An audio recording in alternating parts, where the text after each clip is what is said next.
Hi everyone, Barbara Rankin here with today's project for the ColourArte Video Creators Design Team.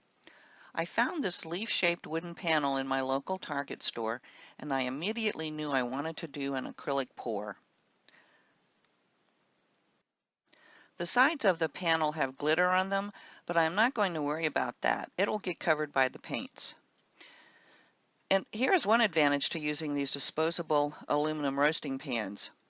They are flexible enough to enlarge along the sides so my leaf panel fits.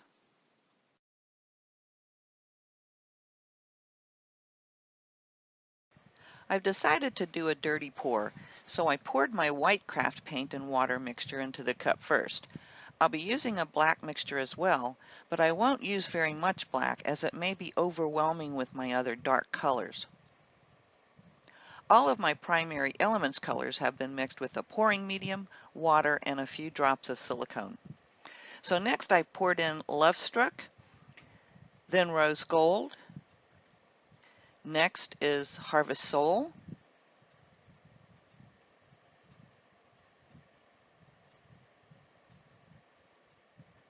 And lastly, Olive Vine.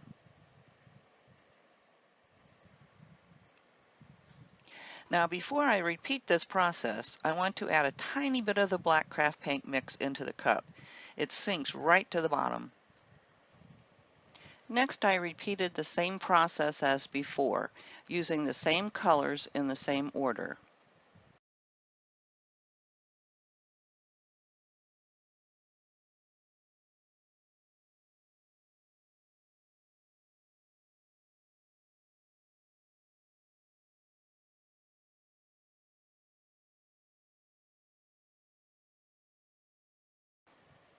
And now a little bit more of the black craft mix. This time I added the Love Struck to the cup, then a bit of the white craft paint mix. I just wanted to make sure it gets lightened up during the pour. It's all experimental, so just try different things. Next was the Rose Gold. Then I'll put more of the Harvest Soul. And this time I skipped the Olive Vine because I want to add it later to control its placement.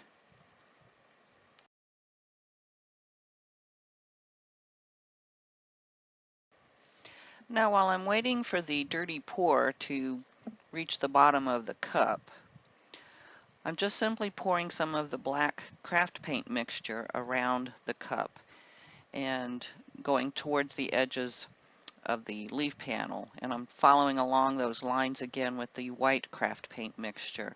I don't want a dark black background color. I want something more in the gray area. So mixing the black and the white together will give me that.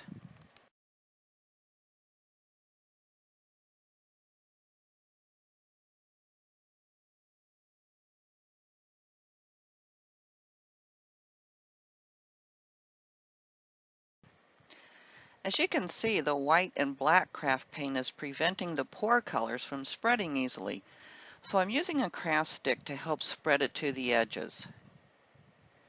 You can also use a spatula if you have one. Sometimes I may pick up some of the colors from the pour, swiping one way and then the other, while sometimes I may swipe the black and white paint over the colors. I was just letting the paint speak to me, and if one way worked better than the other, that is the way I went. You just got to roll with it.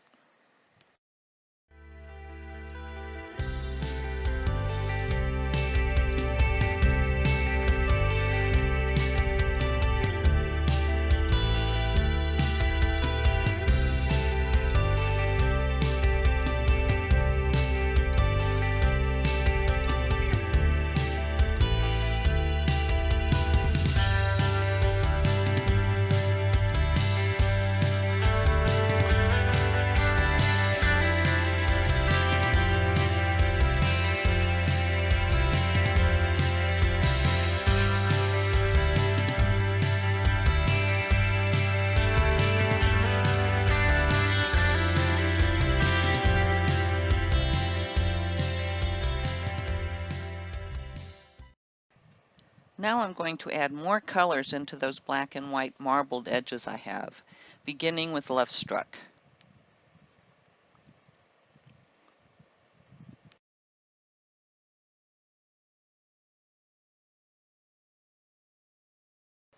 There's plenty of paint on the surface, which is already allowing my additional paints to move around.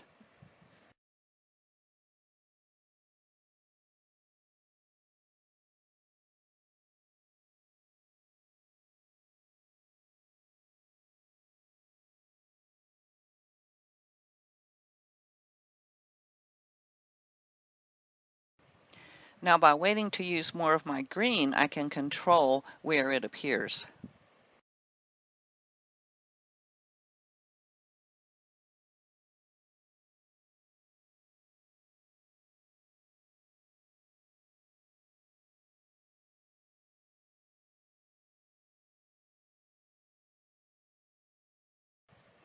I found that by blowing through a straw, you can get some very interesting paint formations, and they will look more organic and like they belong.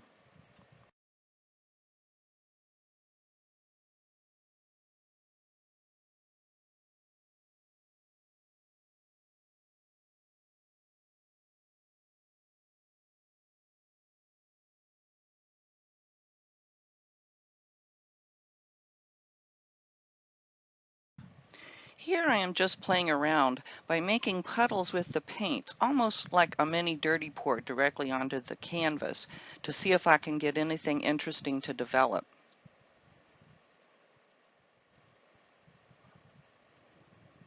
I think this is going to call for my straw.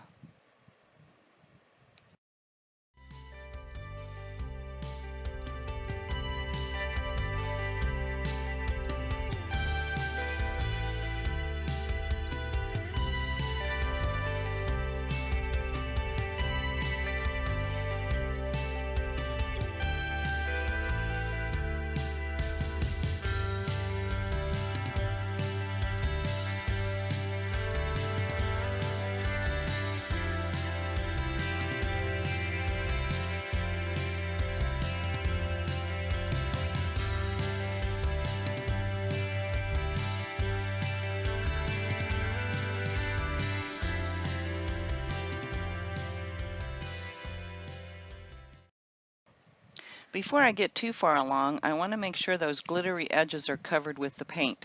So I am picking up the paint droppings from the tray with my finger and applying it to the sides.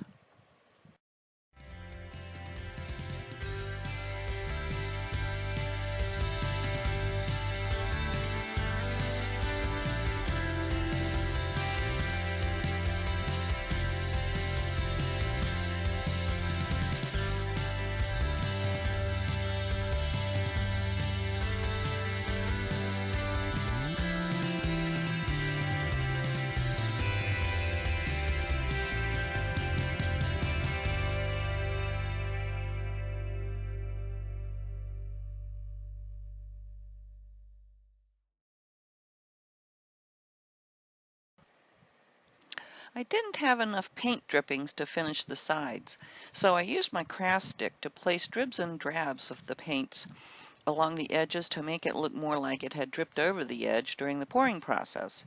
Happily, when it comes to paint, there's always a way to fix things.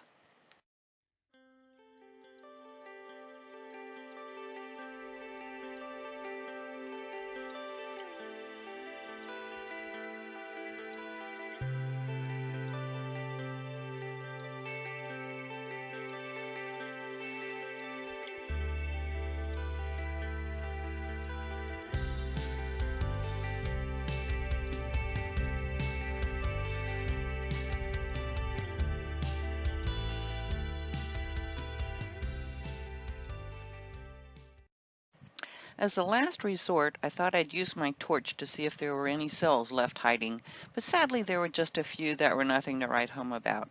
But I must say I am really happy with this outcome. I will set it aside to dry and be back to show you what it looks like when it's dry and perhaps with a coat of varnish on it.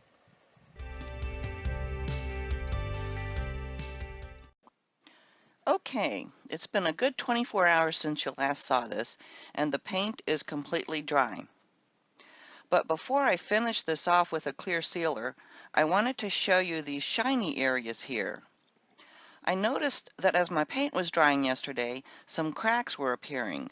So I used my paint mixtures that I had left and poured it over the cracks. I used my straw to blow the edges out to blend them into the background.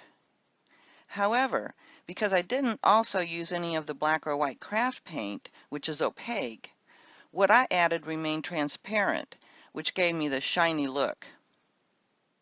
It should disappear or blend right into the background when I add the clear sealer. I'm going to use my Vivid Clear Drying Ultra Enamel to seal the surface and bring out the depth and colors in the background. This is the same acrylic medium that is used in all the Vivid Ultra Metallics, less the pigment. Just pour a bit of the clear enamel over the panel and using a soft brush, spread it over the background. As you can see, it looks a bit milky at first, but it dries perfectly clear.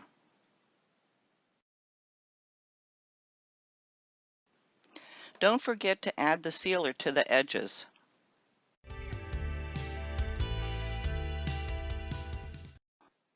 And now, here is a quick glimpse of it after the sealer is dry. The reds are so dark and rich, and the clear enamel really brings out the depth of colors. And happily, I cannot see where I had to add those tiny extra pores to fill the cracks that had formed. I'm thinking about adding some botanicals or other embellishments before I hang it. I would love it if you would leave me a comment and let me know what kind of embellishments you would add. Thanks for watching, everyone, and have a wonderful holiday season.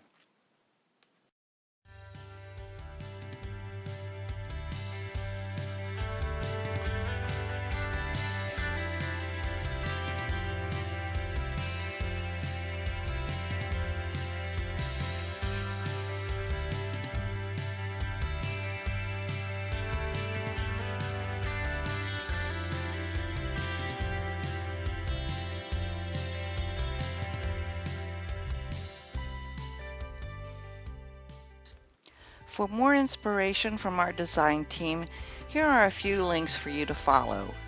If you're interested in helping support our international video team, please follow the link to the Patreon account. And don't forget to subscribe. As always, thanks for watching and have a great day.